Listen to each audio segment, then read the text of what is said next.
नमस्कार दोस्तों, आप देख रहे हैं डेटा देश और आज हम बात करने वाले हैं साहेबगंज विधानसभा क्षेत्र के बारे में।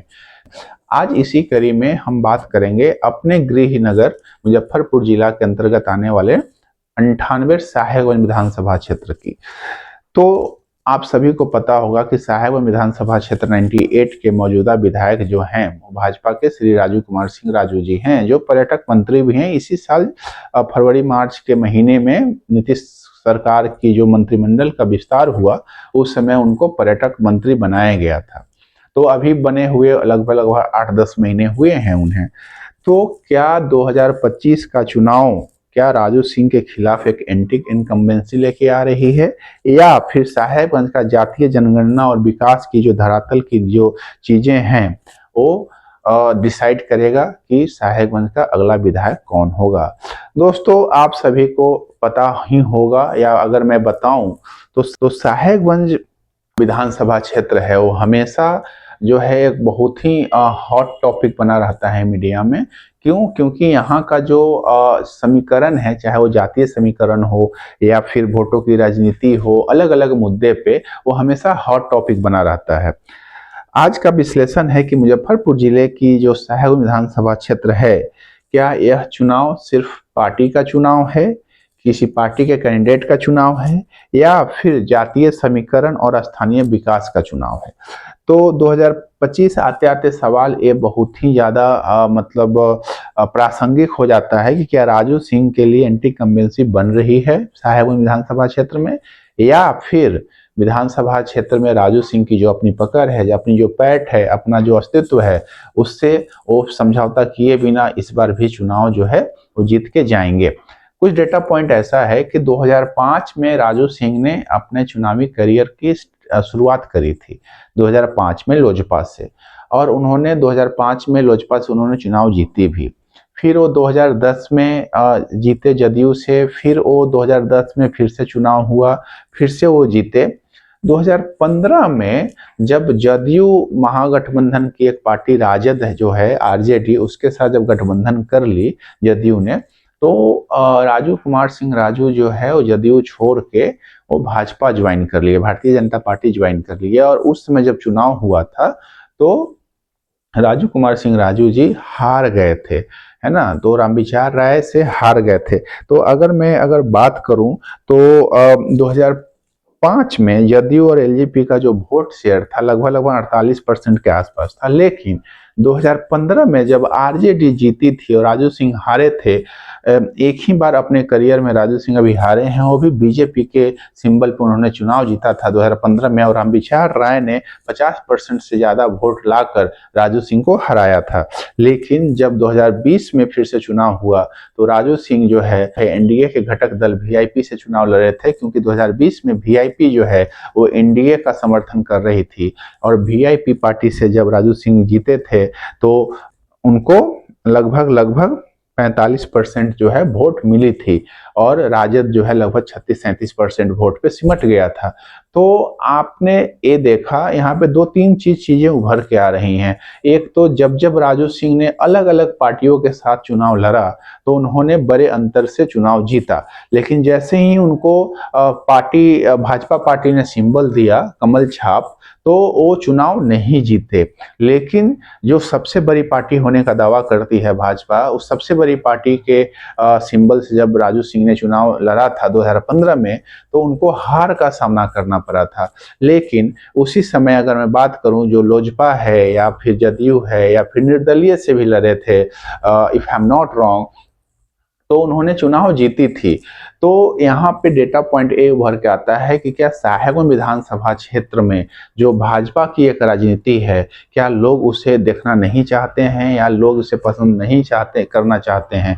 भाजपा की जो एक एक राजनीति होती है, एक अलग ही उसकी दिशा और दशा होती है, लेकिन उस पर हम बाद में बात करेंगे। लेकिन क्या साहेबगंज विधानसभा क्षेत्र के लोगों को पता है कि उसे किसे चुनना है, और किस पार्टी के लोग को चुनना है, या फिर किसी इंसान को चुनना है, किसी कैंडिडेट को चुनना है जो आपके आसपास रहे, आपके सुख में दुख में आपके विकास में भागीदारी बने। तो दोस्तों, सबसे बड़ा बात ये हो जाता है कि अगर मैं बात करूं तो यहाँ पे जातीय समीकरण और गणित के बारे में अगर मैं बात करूं साहेबगंज विधानसभा क्षेत्र में, तो साहेबगंज विधानसभा क्षेत्र के लिए जब 2024 की बात करूं, 2024 की जब लोकसभा चुनाव हुआ था उस समय, तो उस समय का जो एक डेटा पॉइंट है, जो जनसंख्या है साहेबगंज का, वो लगभग लगभग 3 लाख के आसपास 11 के जनगणना के हिसाब से जनसंख्या जो था 2,41,000 के आसपास था। लेकिन 2024 लोकसभा के आसपास अगर मैं बात करूं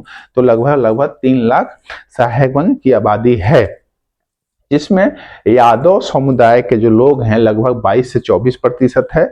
मुस्लिम मतदाता जो हैं 14 से 15% हैं। सामान्य वर्ग जिसमें ब्राह्मण, भूमिहार, राजपूत, कायस्थ से सारे लोग आ जाते हैं, लगभग लगभग 28 से 30% है। अन्य पिछड़ा वर्ग ओबीसी अन्य जो है लगभग लगभग 20% है। और दलित महादलित वर्ग जो है लगभग 12-13% है। ये साहेबगंज का जातीय समीकरण है।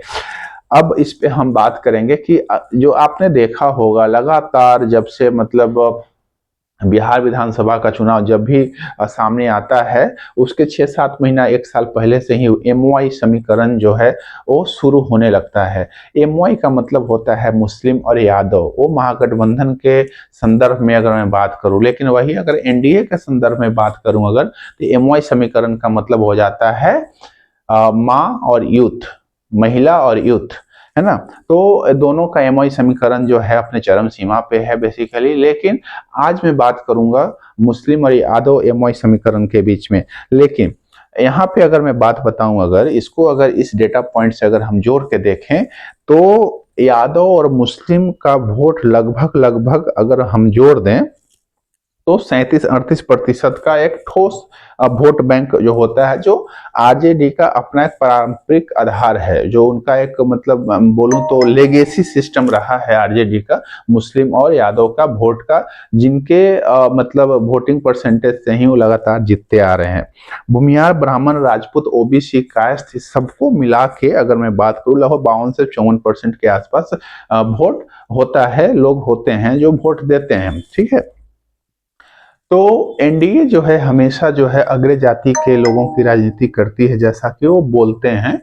तो अगर मैं इस संदर्भ में अगर देखूं इस डेटा पॉइंट को, तो 54-55% जो है, 56% जो है बड़ी जाति के जो लोग हैं हमारे विधानसभा क्षेत्र में, तो ऑब्वियसली राजू सिंह जो है वो राजपूत घराने से हैं, राजपूत जाति से आते हैं, तो वो लगातार मतलब जीतते भी आ रहे हैं, है ना। तो आसानी से वो जीत जाएंगे, है ना। लेकिन यहाँ पे एक चीज यहाँ पे है कि क्या एंटी इनकम्बेंसी जो है राजू सिंह के खिलाफ चल रही है, पहला सवाल ये है। और दूसरा सवाल ये है कि जब जब भाजपा ने राजू सिंह को टिकट दिया है, मतलब एक ही बार दिया है, भले वो एनडीए का हिस्सा रहे हों, दूसरी पार्टी से सिंबल पे चुनाव लड़ा हो, जो भी सीटों के जो बंटवारे का समीकरण हो उसको लेके, है ना, लेकिन भाजपा से जब चुनाव उन्होंने जीता तो वो हारे थे, है ना। तो अगर मैं कुछ ऐसी बातें करूं, यहाँ पे कुछ और डेटा पॉइंट की बात करूं कि 2020 में यादव मुस्लिम को पूरी तरह राजद में एकजुट हुआ था, फिर भी राजू सिंह ने 44% वोट निकाली थी, लगभग लगभग 44-45% वोट राजू सिंह को मिला था, और इसलिए वो जीते भी थे, है ना। और वो भी वीआईपी के सिंबल से जीते थे। तो मल्लाहों का वोट भी, क्योंकि मुकेश सहनी उसके प्रमुख हैं, निषाद पार्टी के निषाद भाई लोग भी उनको बहुत अधिक वोट दिया था, जिनका एक परसेंटेज है। तो अच्छे से चुनाव उन्होंने निकाल लिया था। लेकिन इस बार थोड़ी कहानी थोड़ी अलग है, क्योंकि निषाद पार्टी,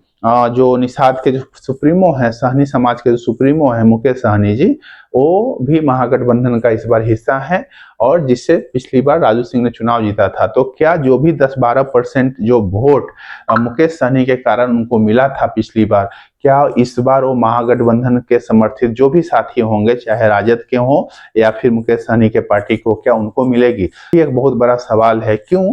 क्योंकि अगर ऐसा होता है तो जो भी 44% वोट 2020 में राजू सिंह को मिला था, उसमें से 12-14% वोट कम हो जाएगा, लगभग 30-32-33% के आसपास राजू सिंह सिमट जाएंगे। तो एक बहुत बड़ा शिफ्ट हो सकता है साहेबगंज विधानसभा क्षेत्र के लिए कि महागठबंधन अपने किस प्रत्याशी को उतार रहा है।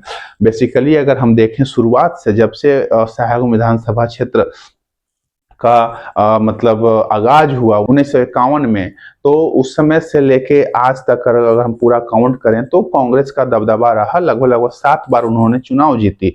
लेकिन अंतिम बार चुनाव जो है कांग्रेस 1985 में जीती थी। उसके बाद लोजपा एक बार जीती, निर्दलीय से एक प्रत्याशी एक बार जीते, कम्युनिस्ट पार्टी, भारतीय कम्युनिस्ट पार्टी से एक बार लोग जीते हैं चुनाव, जदयू से 2 बार। तो ऐसे करके अगर मैं बोलूं तो शुरू में कांग्रेस का दबदबा रहा इस विधानसभा क्षेत्र में, और बाद के दिनों में राजद का दबदबा रहा है इस विधानसभा क्षेत्र में। और लोकसभा वैशाली के अंतर्गत ये विधानसभा क्षेत्र आता है, तो लोकसभा में भी राजद का दबदबा रहा है इस एरिया में। क्योंकि जब हम बड़े हो रहे थे तो हमने देखा था कि किस तरीके से रघुवंश बाबू ने हमारे वैशाली लोकसभा में बहुत सारे कामों को उन्होंने किया था। तो इस पे हम कभी और चर्चा करेंगे।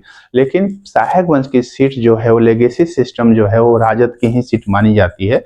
लेकिन अभी भी जो चुनावी समीकरण बताती है, या फिर जो सीटों का बंटवारा भी नहीं हुआ है, लेकिन मेरा अपना एक एनालिसिस है कि ये सीट जो है वो राजद को ही मिलनी चाहिए। क्योंकि जब राजद को मिलेगी सीट तो राजू सिंह को एक कड़ी टक्कर देने वाला कोई होगा, और वो चुनाव जो है बहुत महत्वपूर्ण हो जाएगा और अच्छी टक्कर देखने को मिलेगी। और यहाँ पे मतलब चुनावी मुद्दा भी जो है अपने जोरों शोरों पे है अभी।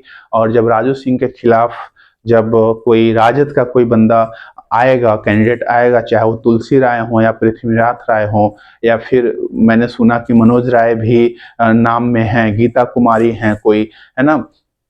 तो बहुत सारे नाम की चर्चा हो रही है। लेकिन मेरे हिसाब से राजू सिंह के खिलाफ मेरा पहला अपना मतलब एनालिसिस है कि चुनावी टक्कर देने के लिए तुलसी राय या पृथ्वीनाथ राय आएंगे। क्योंकि कुछ साल पहले, 1-2 साल पहले तुलसी राय और राजू सिंह के बीच में एक बहुत बड़ा मुद्दा भी हुआ था, जिसमें इल्जाम लगाया गया था कि राजू सिंह जो है तुलसी राय को अगवा कर लिए हैं। बहुत सारा कानूनी मत आना जाना हुआ, न्यायालय में आना जाना हुआ, बाद में मैटर जो है रफा दफा हुआ।